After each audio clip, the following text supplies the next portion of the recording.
the men's 100-yard backstroke. Swimming in lane 2 is Johnny Warren. Lane 4 is Grant Petulius. Lane 6 is Dustin Rhodes. And lane 8 is Austin Abbott.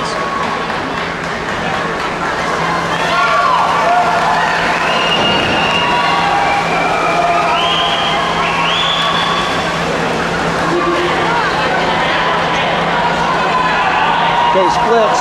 Johnny was at 25.50. Grant was at 23.96. Dustin was at 23.62. And Austin was at 25.94.